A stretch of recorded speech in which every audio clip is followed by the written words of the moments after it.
how much can I empty myself of my own agenda, biases, perspective, fictions, and allow your world to enter so that I could say, I really see you. And now I want to know if it's okay if I can offer another perspective. But my first goal is that you should feel you. This is a saying I often tell my couples clients.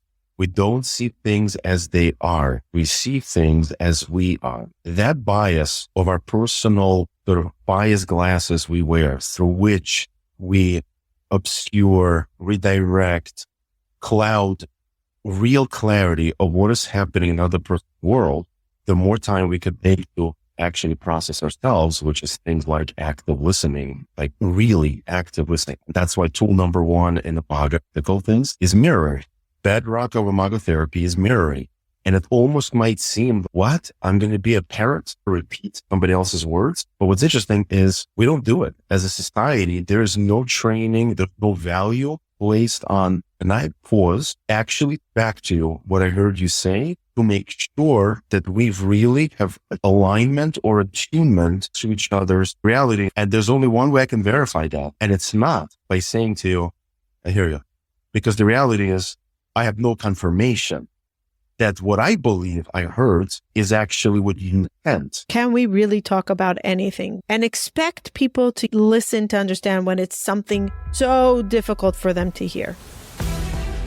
This is Listening to Understand, where sensitive Jewish truth seekers gather in a safe place for candid conversations on challenging topics. When we listen to truly understand and not in order to respond, we can replace judgment with curiosity and open our hearts to every Jew, regardless of their personal choices. As Socrates said, the unexamined life is not worth living. I'm Atana. Let's get started. Welcome to Listening to Understand. This is very exciting because I recorded most of my episodes earlier on, and I realized that they are very sensitive topics and very triggering topics to a lot of people in the Jewish community. And then I was thinking, I have all these episodes, but I don't really have a how-to toolkit in this podcast on how to have proper conversations when they're difficult. How do we truly listen to understand? And what does that mean? And why is that even a thing? Today I have Igor Meystelman. He is a lawyer that turned therapist, and I can actually say therapist this time. I interviewed him for Hope to Recharge when he's a specialist for Imago therapy. And then he turned therapist recently, official therapist, even though he had a private practice for a while, helping people with Imago therapy. And I was thinking if there's anyone that can help me tackle this difficult topic of how do we listen to understand? What does it mean to truly listen to understand? How do we do it when it's something that's super hard to listen to? And I think the basic question is, do we really need to have difficult conversations if it's something that we don't agree with? So this is like a lot of what was coming up for me. And I realized that in the past 3 years, as you heard in the previous episode, that I've been working really hard on this muscle of listening to understand. And I realized how hard this muscle is. And it's really not something simple. And we could say, oh, are you listening to understand? And then they're like, no, I'm triggered. I'm emotionally overcharged. I don't want to listen. And there are going to be a lot of conversations in this podcast that are on topics that sometimes people are saying, like, why are you even bringing this up in the Jewish community? Are we supposed to be listening? Are we supposed to even have these conversations on abortion? Is abortion allowed in the Jewish community? LGBTQ? What other conversations are we going to have? Religious, married to an agnostic. We're going to have get refusals. Igor's laughing. Get refusals. What are you getting yourself into? But these are important conversations because people are feeling ostracized, broken, homes that are filled with these conversations that are feeling taboo, and sexuality, religion, spirituality. And if we don't bring it up, sometimes that's the wound. Sometimes we can't fix things. Sometimes there's no answers.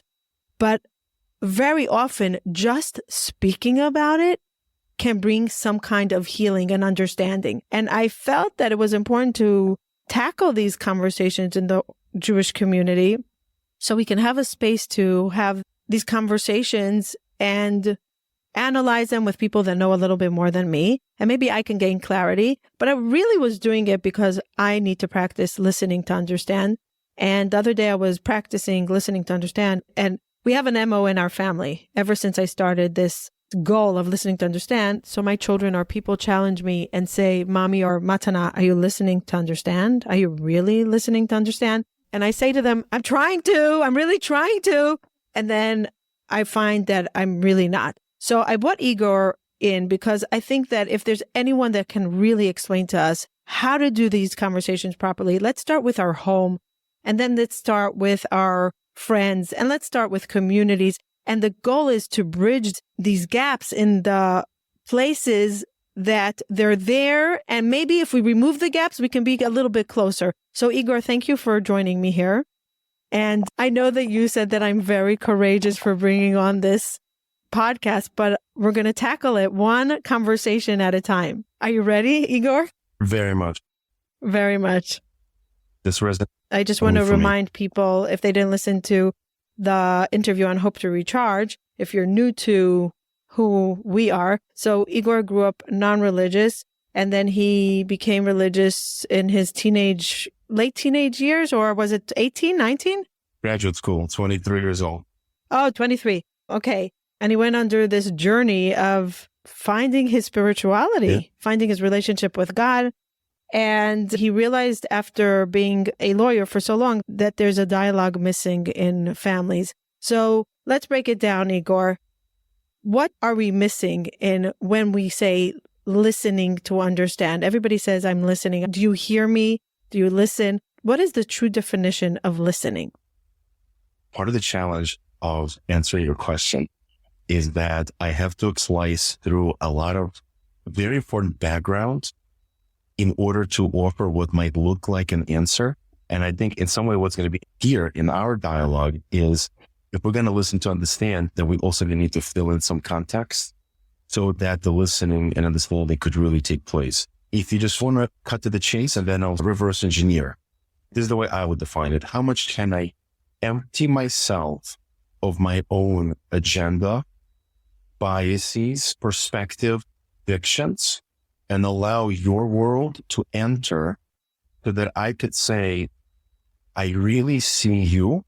And now I want to know if it's okay if I can offer another perspective. But my first goal is the saying I often tell my couples clients, we don't see things as they are. We see things as we are. That bias of our personal sort of bias glasses we wear through which we obscure, redirect, cloud real clarity of what is happening in other person's world, the more time we could take to actually process ourselves, which is things like active listening, like really active listening. And that's why tool number one is mirroring. Bedrock of Imago therapy is mirroring. And it almost might seem, what? I'm going to be a parrot? Just going to repeat somebody else's words? But what's interesting is we don't do it. As a society, there is no training, there's no value placed on, and I pause, actually back to what I heard you say to make sure that we've really have achieved alignment or attunement. And there's only one way I can verify that. And it's not by saying to you, I hear you. Because the reality is I have no confirmation that what I believe I heard is actually what you meant to me. When I all of a sudden stop and I say, oh, so what I'm hearing you say is when I did that, it upset you. Am I understanding you? Yeah, you got me. Is there more you want me to know about that? Yeah, and I wish more sensitive. And when we do a few of these cycles, what happens is I like to use the metaphor of two people flying on two altitudes in their airplanes and they'll never meet. Every moment of mirroring does this. Brings it closer. Until we achieve attunement. And that takes time. That is not, okay, I'll mirror you a couple of times and I got you, right? No, that's not attunement. That's just being a parrot. So it's about intentionality. Is my intention when I mirror you in order to link up with your world, to really understand what it's like to be you? is my intention to experience true contact of both people's humanity? Or is it just, I need to dismiss you, I need to get rid of you, so fine, I'll hear you out, and I hope you go away. That muscle is not trained. It's nowhere you could take from first grade through undergrad, graduate school. There is no training, currency, value placed on the concept of active listening, training, validation, and empathy muscles. These things, they just don't exist. They're not part of our vocabulary or collective conscience. So when you, Matana, invite a conversation like that, yeah, expect a certain amount of recoil and defensiveness from people, and for a number of reasons. But one of the basic ones, if we're starting society around us, and I feel like I'm always in a society study mode because every couple comes in is another family, is another sliver of society. What I always feel I see is, wow, bummer. There's no training. I can't even blame either spouse. You have no tools. Nobody gave you tools. Nobody emphasized to have these tools. And we could spend all our time on, in many professions, it's continuous learning education and making sure you stay on top of your degree. And then when it comes to even something as simple as engaging in a meaningful way with another human being, I'm going to wing it. I'm going to rely on my intuition. What's my intuition worth? My intuition is a collection of however far I got in evolution of my own humanity. So if I'm still operating as a 12-year-old in a box, 40-year-old, that's the extent of humanity that I will see in you. So that's all I have available. So until I expand my own capacity, I can only hold you to the degree of a 12-year-old, for instance. So I have so many questions on that. First of all, as I'm listening to what you're saying, I'm thinking, if there's no dialogue, can we listen? We listen to the radio. We listen to music. Are we truly listening when there's no dialogue to confirm? Let's say we're listening to a class and there's no back and forth. Is that training of true listening? Now you're going to get me in trouble because I have very big axe to grind with the topic of classes. And there's a concept that the rabbis talk about, metod shelo lishma bo lishma. Even though you don't mean it now, but if you practice, eventually it's like the externality will awaken internality. What's interesting is I was going through this book with a few friends of mine on Shabbos afternoon called Spare the Child. It's an amazing book on education of children. And he brought out this idea that it was like a little twist, and all of a sudden I was like, wow, I completely missed the boat. And he says the following thing: the idea of do it even if you don't mean it, and then eventually you'll mean it. He said it's a lie. It will never happen unless you add one more ingredient, that you want the change to happen. You want to want. You want to want. So I go to lectures and I listen, and somebody's presenting and downloading data into my brain. But if there's intentionality that it should be integrated, if I'm not pausing and saying, how does this impact my life? What can I draw from this? If I'm not having that internal openness, then all that's happening is download, upload. So it all stays here, never goes past the neck.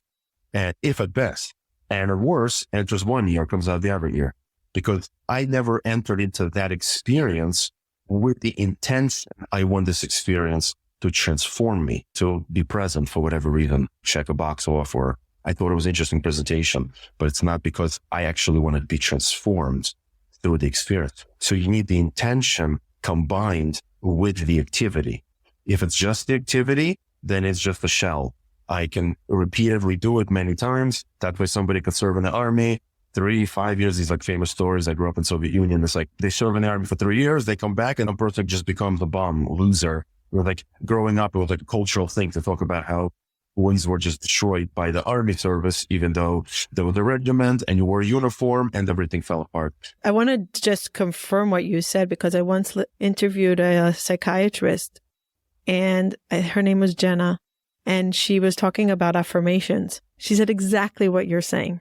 She said, you could say affirmations from today to tomorrow. If your mind believes that it's not true, or believes that it's like this hocus pocus stupidity that doesn't work, it's not going to work. She said the only time it works, even if you don't believe it. So let's say you say, I want to find a meaningful relationship. I'm in a meaningful relationship. Somebody that wants to get married. She said, but if they don't say, and they don't believe it, and they don't believe what they're saying, but somebody spiritual told them, say affirmation, start believing, attracting, the law of attraction. She said, but you have to say, I want to want. I want to believe that this works. I want to find my spouse. I want to know what I'm going to do with my career. So she says the want to want is so important in order for the brain to believe that it's possible. I wanted to tell you that there are many times clients that I work with, it's like my thing. The truth is, I'll throw it out there. Nobody's going to steal this from me. But I'm right now contemplating continuing my studies and actually doing this in the program that I was doing my master's in marriage and family therapy. And after doing all the clinical hours, for myself, the pattern that I began to see with couples is that very often one spouse was struggling with self-esteem. And self-esteem was the thing that was energizing all kinds of unhealthy cycles within the relationship. Okay. Without getting into all the nitty-gritty how it works, but self-esteem for me became like, this is the topic. And I really want to study and very deeply understand the subject. So now why am I telling you this? Because many times I'll sit and I work with my clients and I'll say, you're amazing. What you did is so special. And I call this the cringe moment. Client is like recoiling when I receive that I just gave them a compliment. They don't want to allow it to be part of their reality because, like you said, they're so already entrenched in a prior belief. And I looked at them, because to me, the cringe moment, that's the growth moment. They're having this internal struggle. And I just look at them and I say, just breathe it in. Yeah. Just breathe it in. We'll just stay. So that's what I'm talking about. It's those little moments where we feel the internal and there's a turmoil. That's when we are fertile soil. And if we're just like, let me do this. Okay, like that, we are basically cut off. The mind is doing its the brain really is doing its amazing thing, which is being able to retain autopilot mode, but we're not engaged. We're not, the way I like to say, we're not present in our own life's journey. It's true. We allow ourselves to become a passenger and there's no driver. Car moving. The beauty of, and people shouldn't despair about this, we can always jump out of the shotgun and resume driving posture. And it's okay if it's a journey. And sometimes we're checked out and sometimes we're checked in. That's okay. But that aspect, to bring us back to this idea of like, how do we listen? It's the intentionality of, I want to be here and I want this experience to matter. It has to start with that, or otherwise we're just going to shoot the breeze without real meaning. What you're saying is that if there's no dialogue, if I'm listening to something, let's say I'm listening to a class or a podcast, if somebody's listening to this, if there's no dialogue of them repeating, did I understand Igor said blah, blah, blah, blah, blah, they need to have the intentionality because that's the grounding part of the listening. Why am I such a huge fan of Imago? Because even though there's EFT, emotionally focused therapy, John Gottman, which all have great tools, Imago is unique in that the couple doesn't speak to me. We don't triangulate, which is what happens in a couple session. Each person shares something, the therapist, as if some sort of wise sage from Mount Olympus, dispensing wisdom, and then the couple goes home empty-handed. But what did they gain? We just throw around some ideas, but when those seats are turned and they face each other, and all of a sudden, what I'm hearing you say is you were really hurt when this and that happened, the connection is activated. Now I am forced to be present with you. You are no longer a concept. You are a real human being. And I just have to decide, how much do I want to plunge the depths of understanding your world, your soul, who you are, and how much I'm willing to share with you about me. So let's go back to very important relationships. If it's marriage, children, family members, colleagues, community, other people, I'm expanding the connections, right? So first of all, is every topic on my heart really shareable with anyone? Can we really talk about anything and expect people to listen to understand when it's something so difficult for them to hear? For example, a rabbi that's very against LGBTQ to say, let's talk about gay marriages. Talk about it with congregants. Let's just bring it up in conversation. Let's hear an experience from a member from our community that's gay. A member of our shul is gay. Can we talk about it and be comfortable with it? This is a very complicated conversation topic. And I'll tell you why I'm saying that, because my heart wants to say, yes, of course we can and we should try to do it. But my mind tells me, and after working long enough with families all these years, both as an attorney and as a therapist, is that I just don't think it's realistic. Meaning, in the premise for that question, that can we do it, is if we are all perfectly worked out and we resolved all of our wounds, childhood, adult wounds, whatever we are carrying around, we basically became angels, then we could just listen to each other perfectly. But if you have something you want to talk about, just let's say, and I'm your friend.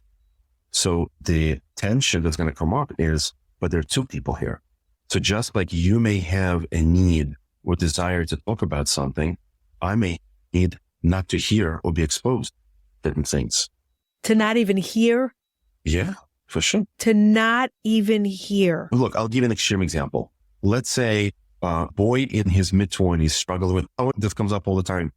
I see in my work. Boy in his 20s struggling with pornography. Should he be able to discuss it with his 14-year-old brother because he wants to feel seen and heard? My answer would be no. Wait, that's a little bit different. Why? Because the 14-year-old is not going to be the one that's going to understand because he can't understand. But can he talk to it with his friends, with his neighbors, with his rabbi, with his parents? So there you go. So we're in agreement. Should there be a place and time for the conversation? Absolutely. Should that be decided carefully and not happenstance? Oh, let's just talk about it. I just need a stage. I need an audience with whom I can talk about it. So to that, I think no. We have to carefully create, let's call them spheres of safety where conversations can take place because we've thought through what would be the most productive, useful environment.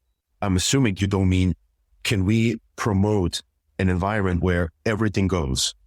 No. I don't think it's realistic.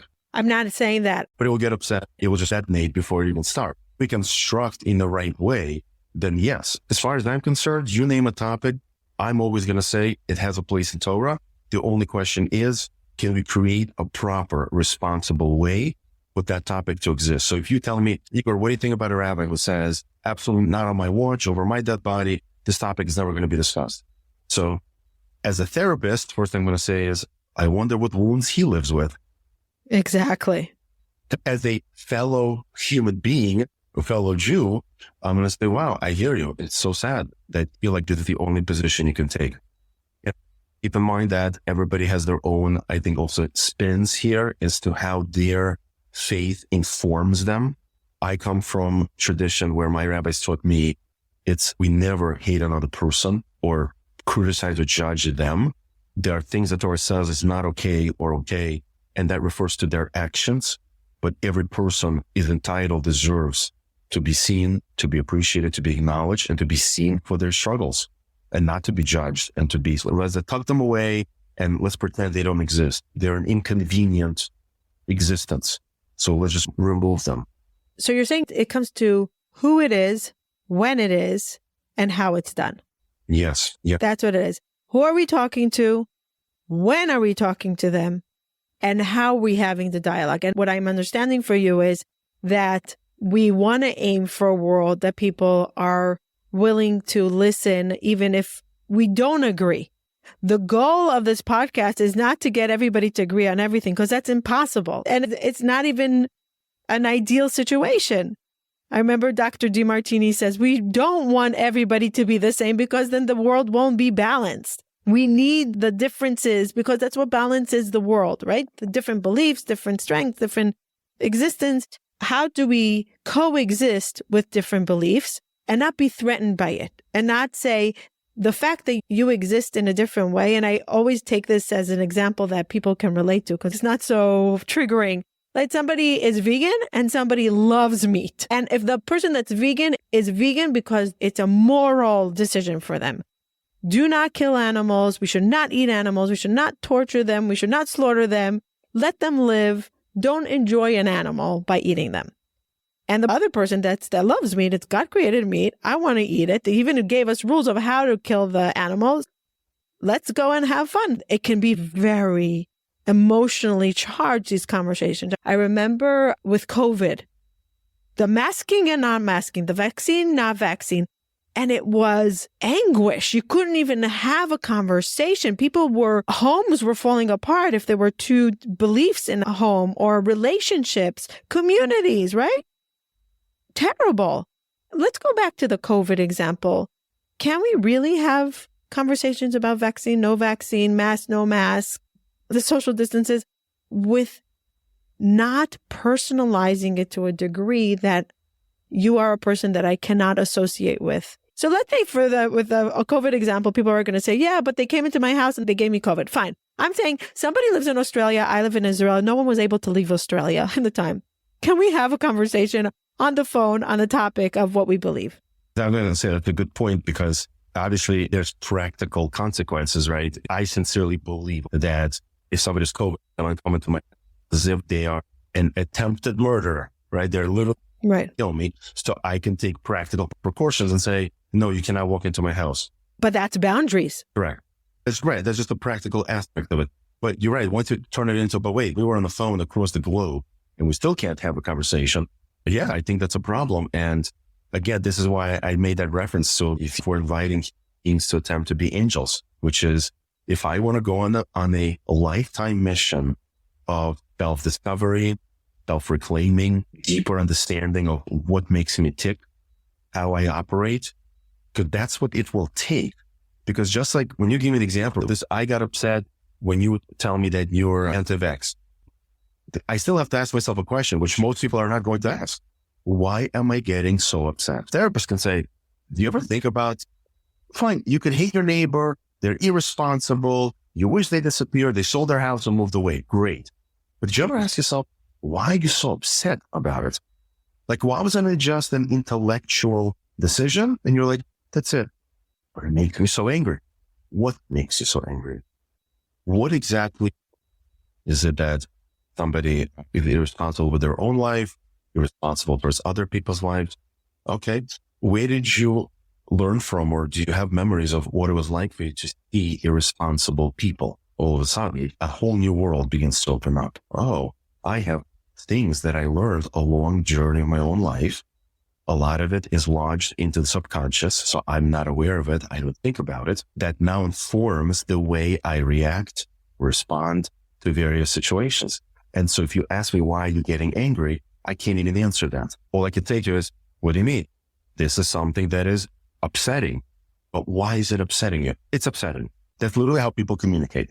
It's very hard to move from A to B if all I can come up with as to why I'm upset and I don't want to talk to you is because I'm upset and I don't want to talk to you. So that's why I love Brene Brown's perspective on how vulnerability is what stands between us and the connection that's waiting on the other side. You have to walk through that vulnerability.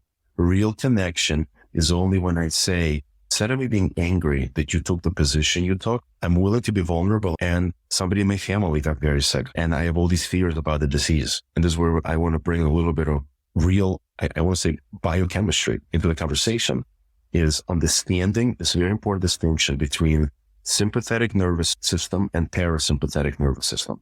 Sympathetic nervous system is God placed in us ability to survive without us sitting and meditating on survival. There's a bear coming out of the woods. My entire system is activated to muster energy, strength, adrenaline. My brain will release chemicals to force me to perform until I brought myself back to safety. I lose my appetite, pupils dilate, the body's heat concentrates on most essential organs. Parasympathetic nervous system's job is to bring me back to equilibrium once the danger has passed. What's interesting, and there's a lot of research discussing this, is the version of that in our current society is because how many of us are confronted with bears and woods? How many people go hunting? We don't. Our bears and our woods is our day-to-day life. It's the person who didn't start driving until the light turned green. It's the person who honked behind me, the clerk at the cash register who didn't give me my change fast enough. All of a sudden, all of these different day-to-day experiences activate consistently and repeatedly our sympathetic nervous system. Guess what? Turns out when you share with me your perspective, and as I'm listening to you, I already disagree, I'm also activating my sympathetic nervous system. And you feel it. Your heartbeat starts, your blood pressure goes up, your head wants to explode. Sometimes you're shaking, literally like a panic attack. But let's finish that thought. And there's one more thing that's happening. Prefrontal cortex. And you're discussing a change in our society that will absolutely require prefrontal cortex. I need to be able to listen to you, think about future consequences, analyze how this may impact my life, other people's. That's prefrontal cortex activity, and that's not available if I'm in a fight-flight mode. The only way I become available to myself to have the conversation you're describing is if I'm able to pacify my sympathetic nervous system and allow my prefrontal cortex to come online. How do we do this? Enters the scene, Imago, dialogue. We dialogue through it. So what's the typical mistake couples make? One spouse comes over to the other and says, this bothers me. You did this and it hurt me. What's the normal reaction? Let me tell you what you did to me. What about all those times you did things and I didn't say anything? And off we go to the races. What if we changed the entire experience into the following? There's something that's bothering me that I would love to discuss with you. Is now a good time? What did I just do? Just by asking that question, I subliminally sent you a message. Your world is important. I don't want to just encroach into your space just because I'm feeling dysregulated. I first want to signal to you from the get-go that I respect your world and I want to know, and we have the conversation. Step 2. So I ask for an appointment, literally. And people were like, really? I thought I live with this person. No, really. No, but I know I started applying it in my own life with my children, even with people that I work with. Is now a good time? And especially Ari, is now a good time? And often, and I find often when we respect their boundaries of asking, they're so eager to say, sure, but maybe yes now, or let's make a time. And they remember it because you respected their time. That's right. And what did that do? It like sent a little jolt. Ooh, empathetic nervous system relaxed. Versus when I crowd your space and I need to talk to you about this. And what's happening to you? You go totally defensive. You're no longer accessible to me. Let's say stage 2. So it's now the time, right? I set an appointment. You say yes. Now here's step 2 tool. We're not done yet. We call this contracting. It's funny, I'm borrowing a legal term in therapy. So contracting. Now I'm going to say to you, can you tell me, I want to talk to you about something that might be triggering, upsetting. Can you tell me, how can I share with you that you think will give the least chance that this will be triggering and upsetting to you? And what's the typical response? The other spouse says, can you try your best not to raise your voice? Speak in a gentle tone of voice. Kind. I don't feel like you're attacking me or judging me. I feel like I could listen to you, even if it's a hard topic. Great. I will try to do that. Thank you for telling me what you need. That's step number 2. And then one more. Step number 3. Can we agree now that if during the course of the conversation, you start feeling attacked, not safe, judged, can we pause and you tell me, Igor, you know what? It was going well, but I'm beginning to start to feel like you're attacking me. Remember we agreed in the beginning, we contracted that you'll try to speak in a certain tone of voice. Do you think we could still do that? Or do you think maybe it's just gotten too much? Matana, thank you so much for pointing out. I'm sorry, I got a little worked up over this. Thank you so much for reminding me. If you don't mind, I want to try one more time. We agreed on the time. We contracted how we will engage each other, what you need to feel safe in this conversation. And we agreed that we can call each other out if something has gone awry in that exchange. So I call this building safety steps into the exchange before we begin the actual conversation. There's a lot of groundwork that needs to be done. So what I'm understanding is before you have a difficult conversation, you must prepare the grounds. Yes. And prepare it for like semi-battle. It might be like a rocky road here, and let's prepare the ground. By the way, I did that yesterday with Ari. As you were saying, I was smiling because we're very familiar. We did a lot of research on listening to understand because I'm practicing this for 3 years and failing. But failing brings awareness. That's what I say. Don't give up. It just brings awareness. And we bounce back very fast. So what once would escalate, disconnect. Now it's escalate. Are you listening to understand? Okay, let's take a deep breath. Let's start again. Okay, I literally take a deep breath and I'm like, okay. And then he could say, I feel like you're attacking. I feel unseen. I feel unheard. I feel whatever. I feel blamed or not validated, whatever it is. And then it just brings it down because as you said before, it just makes it human versus a battlefield. And we don't have these tools. People don't intuit their way to these we always assume, I certainly did before I did this work with my wife and we went through our own journey. Until we did that, for me, it was also like no brainer.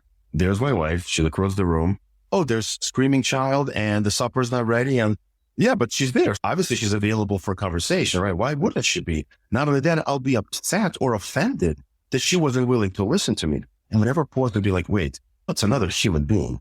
Who said they're available? Who said they're right now ready to engage in conversation? You're ready to engage in that process of the terms of engagement. I tell couples all the time, just think about this for a minute.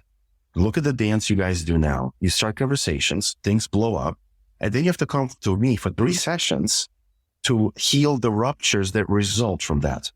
Doesn't it make sense to take 10, 15 minutes and practice the contracting? And now you laid the groundwork on which you could a skyscraper and really establish a really good conversation because all the safeties are in place to gird and hold space for a really good conversation. Esther Perel just came out with this phenomenal course. I think it was a few months ago. Anything she puts out, I buy right away. And she put a course about, I think it was like how to disagree or how to fight effectively or something like that. And she said, what's so interesting is that we're very uncreative with our fighting. We do the same thing over and over and over versus saying, okay, we did the dance again. Should we do a different dance? Should we attack it a different way? But we don't. But when we listen to understand, it removes this repetition and we meet the other person where they're at that moment. And it's a willingness to say, it's really about listening. It's not who's right or wrong. I want to tell you something that I think it's very important, doesn't get missed. It's something I also love pointing out to clients. People tend to think when I describe this process of contracting and laying the groundwork for the real conversation, come on, I really have to deal with this. Like, I got to go through this whole phase 1 right to get to the conversation I want. And I want you to know that I've done this long enough. I feel very confident saying that here's the mistake. That contracting is also part of creating connection in the relationship. So true. The mistake we make is, and I'll hold my breath and then we'll talk about how I'm frustrated with my boss at work. No, when you took those 10, 15 minutes to establish what you need from the other, you are already activating and bringing your relational connection. Yes. About your boss is the icing on the cake. It's also bringing down, it's like a semi-meditation. I'm preparing myself and I'm preparing us. And there's a little bit of empathy created around like a vessel to receive. We're preparing the vessel to receive this information. I want to make sure that everybody understands it's not only about marriages. This is in any relationship, with children, with any meaningful relationships. And I would assume that this podcast is to create any conversations in important places, especially in the Jewish community. Like we need to expand conversations in the Jewish community so we can be more accepting, less judgmental, less toxic to each other. But when we create these little conversations around the conversation, it prepares it and it makes it a little bit more feasible to have. So the step number 1 is prepare the ground and make sure that they're willing to be in it. Some people are saying, no, I'm out. I'm not in this. I'm not in this agreement. As you said, you prepare a contract and you're in this agreement.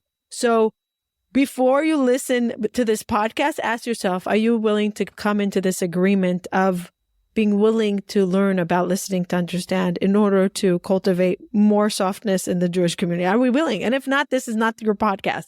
It's definitely not, because it's going to be a very triggering and very hard for some people, and understandably. Yes, very understandably. But like I said before, to me, what I find, again, almost like sociological, anthropological study is when people have their recoiling reactions and they get defensive and irritated. I feel like the question that's always left on the table and is not explored is, but why am I feeling this way? Why is this what's coming up for me? And we don't talk about, we talk instead about the reaction, instead of why is this happening? It's a good question. Why was this topic so aggravating for me to look? Yeah, that's a good question. I want to go down that path for a second. So let's say somebody is listening to me say, I'm very controversial. I don't think you knew that yet. So a famous thing in my house, I'll say abortion is not murder. It's old. I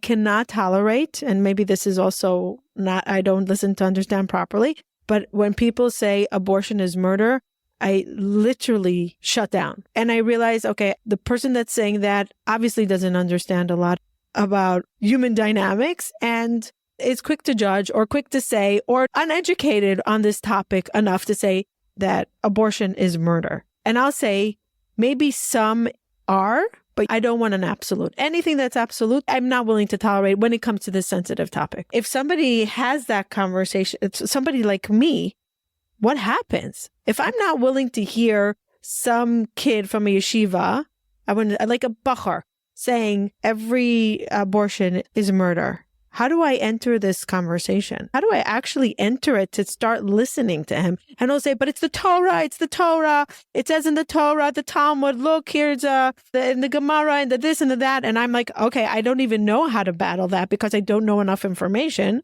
So what do we respond to that? First of all, let's assume for the sake of this conversation is we're not touching the halachic aspect. We're not dealing with the Jewish law.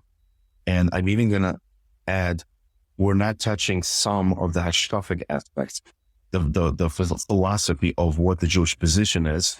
I'm really cutting out a little slice, which is back to the focus of, can I ask myself, why is that so unsettling for me? Why is it that somebody speaking in absolutes about abortion is so upsetting to a point that I shut down? Like, why can't I look at that person, just be like, wow, I have my position. They have theirs. This is what it is. That's their position. What is it that's going on inside of me that is activating such a strong reaction? We all need to ask ourselves when we're confronted with a conversation, especially a conversation that makes the blood boil. Wait, why is this happening?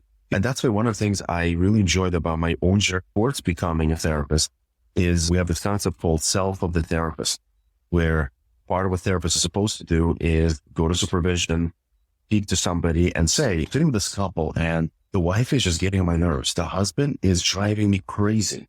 I have to pause and say, wait, what's going on for you? That's what we have. Transference, calendar transfer.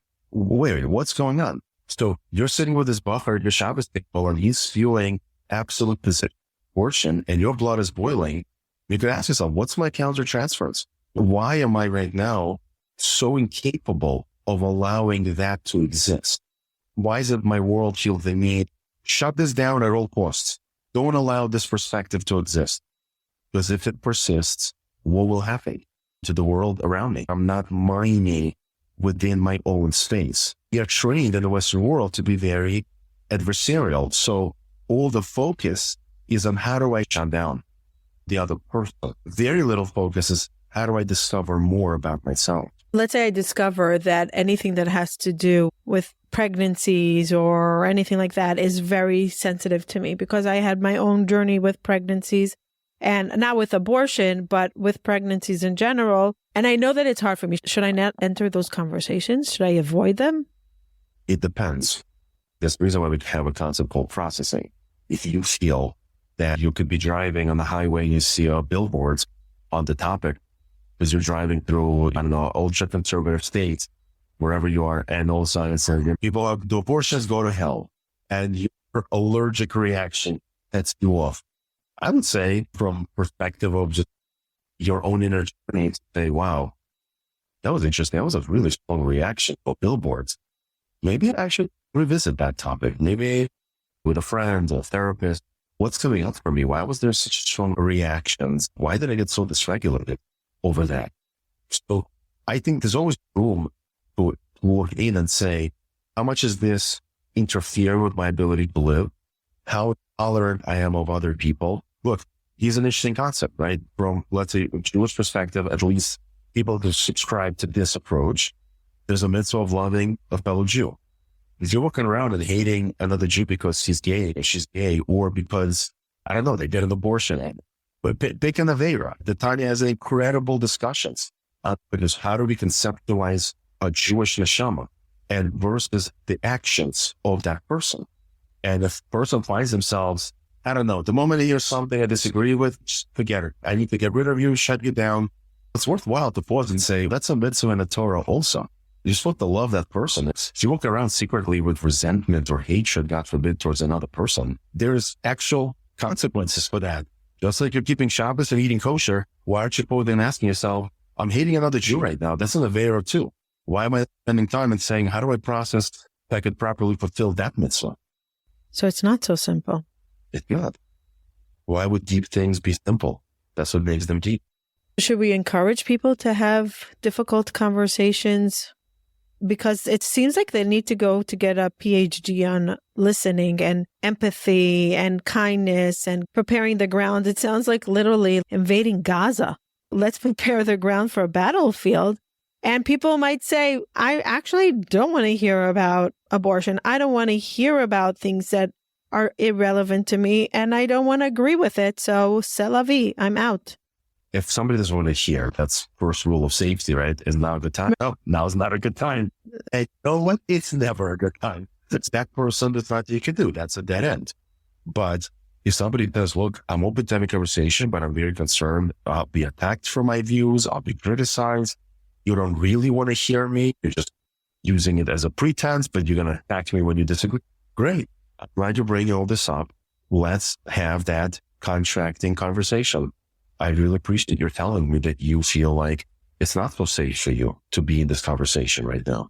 And so I want to know, what can we adjust that would make it possible to have an open conversation about how you feel, how I feel, through that genuine, vulnerable exchange, how we can push forward and arrive at some new perspective. One thing I find this to be very much prevalent in the political realm, but I would walk away from this conversation of experience that I'd said to myself, if only he was willing to listen. Oh, really? I'll tell you why. Really? I think after this session, this experience, turn on and go on YouTube and search Ben Shapiro highlights, college campuses. Here's what Ben does, which is amazing. He always says, the first people I want to hear questions from are from the left. This always his first, and he prides himself on, because obviously conservative is going to ask me something I already believe. Right. So it's just like an echo chamber. I want to hear from the other side of the aisle, which that's very commendable. But what happens after the question is posed? There isn't pause for I really hear you. That's a hard subject. You're worried about your safety on this campus as a member of an LGBTQ community. You're worried. You don't feel entirely safe to walk at night. I hear you. Versus jump over all of that and say, you made it all up in your head. It's not even DSM manual. In fact, until DSM-4, gender dysphoria was a mental illness. There you have it. I don't know what you want from me. I'm not going to entertain conversation with somebody who convinced themselves of that. So by that point in the conversation, what is the person from the microphone and the audience's feel? I just stood up in a room of 200-300 people. I had the guts to bring myself to stand there, attempt to speak to a person who is very well read, very knowledgeable, and you basically wiped the floor with me. Now you could say, and Ben's answer is always going to be, this forum is for. It's not here for me to pass you a box of tissues and cry with you. But all I'm saying is, when you just come off as a super brain and you have answers to everything, that's not what closes the gap. Fascinating that you're bringing this up. I think he goes for debates usually. And debates are who's right and wrong. It's not, let's hold space for each other. Let's just put that, right? It's not, we're not listening to understand here, because no one gets convinced in these places, right? Not Ben Shapiro and not the students, right? 100%. They both leave believing what they came in the first place. It's who's going to win. Nothing has changed. Right. So why even have these debates, right? But maybe the debates are for the people, the Erev Rav, the people that are not sure, the people that are listening. So maybe it's for them, but it's not in order to cultivate empathy. So they're not really preparing the grounds. Let's listen to understand. Let's listen so I can respond and shut you down from your belief so we could say, who's going to win this war? It's really a war when it comes to these things. My kids are his biggest fans. I don't know enough about him, but a few times ago when I was in Florida, he was right in front of me in Trader Joe's. And I'm like, hey, Ben, my kids are your biggest fans. He was the kindest. And he was so gentle with his child that was sitting in the little cart. And he was communicating. He was really having a sweet interaction. And I'm like, wow, this star is becoming human with his little child. And it's adorable. And he was very pleasant with the checkout person and with me and anybody that I was watching him, because for me, I liked seeing the big celebrities, how they interact. I don't think his place is to listen to understand. And maybe really we should ask ourselves before conversations, are we here to understand? Or are we here to debate? That's right. And that's what Ben says. He would say in interviews, second, what are we doing right now? Do you want me to hold space for your feelings? Or we want to have an intellectual exchange? And I'm arguing, and you could put me on the streets and write me off on this, but I believe that those two can't truly be separated because our philosophical views are very much influenced by our emotional worlds. And that's very much coming from Musar Hashkafa, and that's the Masorah that from Rebbeim, Rav Dessler, who famously writes extensively about this in Striving for Truth, that nobody who truly claims to be an honest intellectual will also say that their emotions, their negias, their biases are not playing a role in the way they're analyzing. It be plays for both. I want to share with you something quickly anecdotally and just to really bring this point home. I was once sitting with my friend. I was asking him a very hard question that just something in life I needed to figure out. And I remember I finished asking the question. He put his head down. I want to say for good 10 to 20 seconds. For me, it felt like forever because I'm just sitting there and the silence begins to settle in and the awkwardness is ready. And all of a sudden he picked up his head and says, I don't know. I don't know what you should do. I cannot tell you how much that I don't know helped me. Permission to find your own answer. Permission to go deep and say, wait, Igor, you're a person. Not everyone has an answer for you. Sometimes you need to find your own answer. That's right. And what I'm trying to bring out is again to pull all of this together, because when I came with the question, I know I was already in distress. So my sympathetic nervous system is all fine. And his I don't know was actually a compassionate send. But we live in a world where if you say you don't know, you'll appear incompetent, incapable. You don't know what you're doing. And yet, what's our tradition? Chazal, the rabbis teach us, and the Talmud says openly, a person should train himself every day to say, I don't know. But we live in a world where no, I have to demonstrate. Ben Shapiro has been asked 10,000, any politician, everybody's been asked tens of thousands of questions. When is the last time I heard a politician say, I don't know? Because if you think you don't know, you'll lose an election. So what's going on? A society built around sympathetic nervous system, wired up to wazoo, constant state of distress and anxiety. And we're wondering why the medications are flying off the shelf and the pharmaceutical companies, yay, let's keep them all anxious and stressed. Let's keep them jacked up on this stuff. Because why should we stop and connect to each other as human beings? I want to share a story similar. Your rabbi too, Rabbi Orlowick. We spoke about this, that he is our rabbi. I think it was 15 years ago or longer. Every time we are in Israel, we go visit him. We try to. Ari for sure, but sometimes I'll ask him if I can talk with him and have some time with Rebbe. I think Javi was 1 or 2. It's a long time ago. And it was a Friday and I said, I really need to speak to you.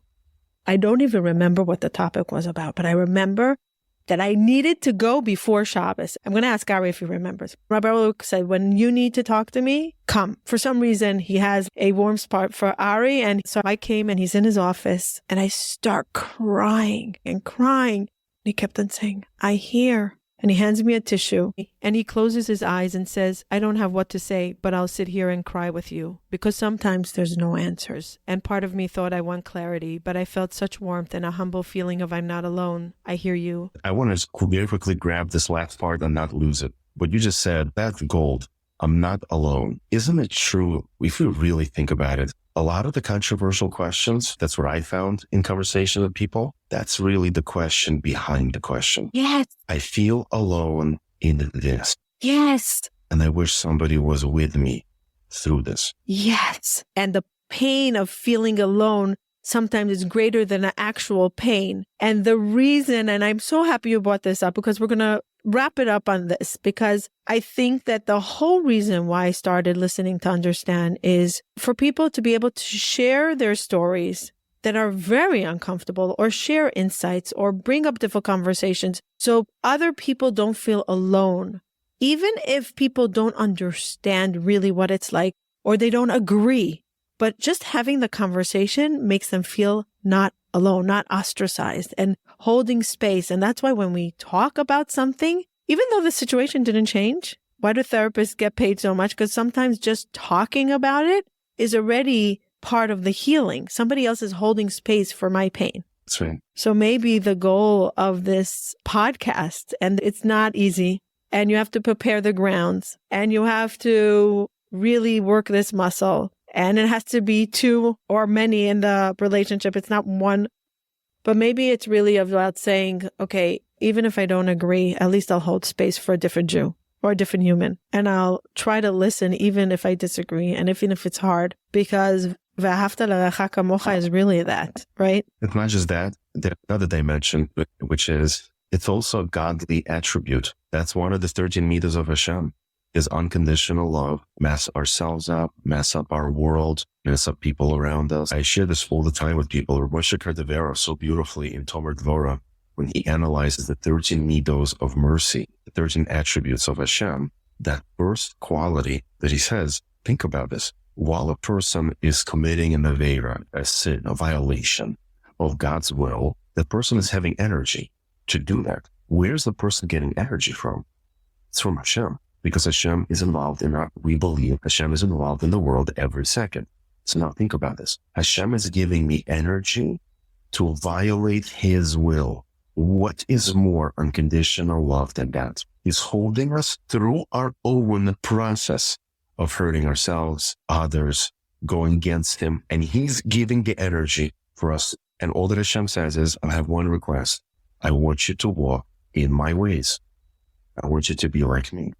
I'm sitting shul and I look across the room and I say, I think that's the gay guy, or I think that's the guy who whatever doesn't believe it. No, abortion and whatever to stop and say, wait a second, I have an opportunity to process godly attribute, to allow space, giving me an opportunity to work on accepting that person, not the things they do, but accepting the person and seeing that there's a neshama underneath. And to say, I don't know the full story and I'm not here to judge, but if I can just be softer and kinder, maybe the world of the spirituality of connecting to God, because I think it's all about really connecting. If we're here, if we're listening to understand, if anybody's here, they believe in God. I don't think anybody's listening to this and doesn't believe in energy, a force, a spirit, something higher. And I think they want to do the right thing. And I really believe that God doesn't want separation. God wants unity and us to connect to each other and accept each other, not be the judge and just leave the judging to God and stay out of being the. So how do people listen to difficult conversations on this podcast? If they give me 2 tips of if somebody's being triggered, what should they do when they're listening to a podcast that there's no dialogue because they're not mirroring?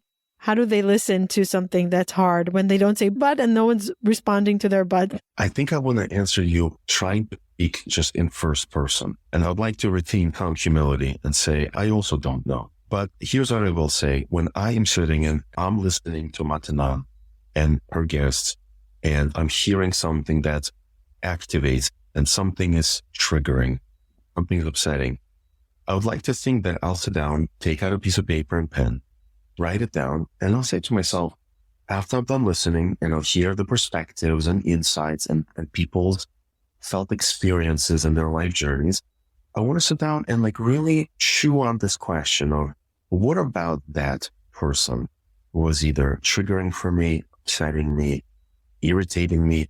What was bothering me? And does any of that live in me? Now, we didn't touch this so much today, but Carl Jung, who was really the pioneer of something that we refer to as the shadow work, which is basically a cute line one of my professors once said, if you spot it, you got it. Kol haposel bemumo posel is my mother's M.O. And she always says, Kol haposel bemumo posel. And we hated when she said that because we didn't like looking inward. Because who does? That's why we send these things to the shadows. Right. And to stop and to say, you know what? I'm going to ask myself a scary, vulnerable question. That is, does any of that live in me? What I see in the other person, what I struggle with when I see that person. You're so lazy and you never clean up and I'm doing all the work. Why is it bothering me so much? Is there something deeper going on other than surface interaction? And we don't want to go there. We don't want to allow ourselves to have a time for a meeting with our own shadow. But if something enters our radar, very often it's because in some way it's also lived in us. I have 2 questions to wrap up. Sure. Okay, 2 questions, and they're personal, so I hope you're willing to answer. If there's anyone from the Jewish history, from Adam and Eve till today, that you had the opportunity to meet, who would that be and what would you ask them? You could take time to think. In my heart, I knew that you finished the question, but your second question made it harder. The question is undisputably would be the altar of Slobodka, the great leader Mashgiach of the Slobodka Yeshiva that blessed the Jewish world in the next generation with people who basically built Judaism as we know it today. Rabbi Yaakov Kamenetsky, Rabbi Yitzchak Hutner, Rabbi Ruderman. These are people who all came from Slobodka. I find him to be an incredible person in his pedagogy, and Freud was just coming onto the scene. And the altar's ability to look at a human being and size up their essence and then know how to love them so that they could continue their journey towards their greatness. I don't know anyone who ever came near that level of insight of human nature and human condition. And I joke to my wife all the time, if I had a time machine, I would have learned this about if he would accept me. And then what would I ask him? That's a really hard question. I would ask him, it's funny, you are really touching something very vulnerable for me. Rabbi Gershel used to tell us the joke was, if you go to Europe in the 10s and 20s, 1910s, 1920s, and you went to these main centers of Torah, if you came to the yeshiva, there would be like a shingle outside, and you would know what's the mission statement of this place. If you went to a city called Novardik in Russia, the altar Novardik had a very specific approach. It was called Shiflas Ha'adam, the smallness human being. And all the focus was of how to fight against the ego. And the boys would like embarrass us. Like the joke is, you go to pharmacy and you ask for nails.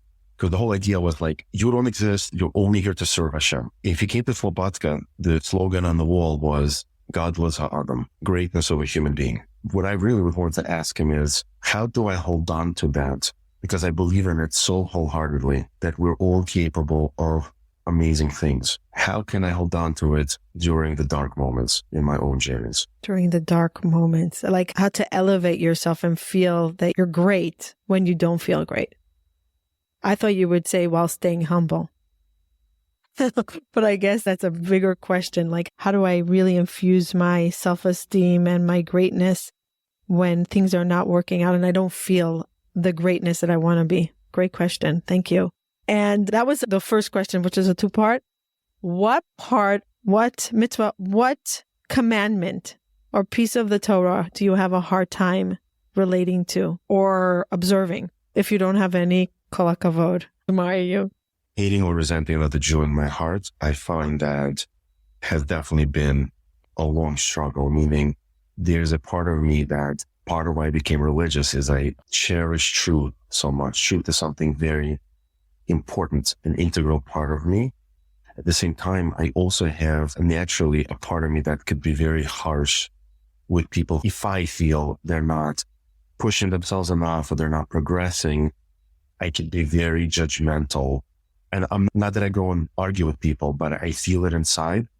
And many times that I find myself feeling, wow, this is like one degree, or this mitzvah I wish I could properly fulfill, that I would be in a place where I look at another person struggling and I could just say, you're a fellow traveler just like me. And I wish I could just be here to hold hands with you to continue this journey and not be harsh, dismissive, judgmental. Wow, thank you for sharing that.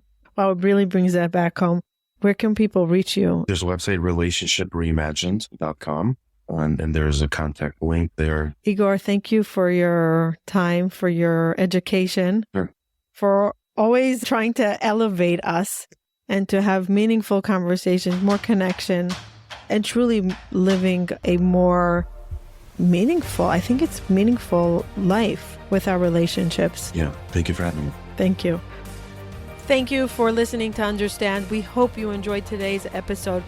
Please hit that follow button on your favorite podcast app. This way you don't miss an episode and you help us grow. You are part of our growth. We appreciate your support and we hope you choose to listen to us on our next episode. We'd love to hear from our audience. If there's anything you would like us to research, to talk about, please contact us on our website, listeningtounderstand.com. And if there's any insight that you got from this and you want to share with others and you are happy for us to read it out loud on our show, send us your insights, send us your thoughts. We want to listen to understand. Bye till next time.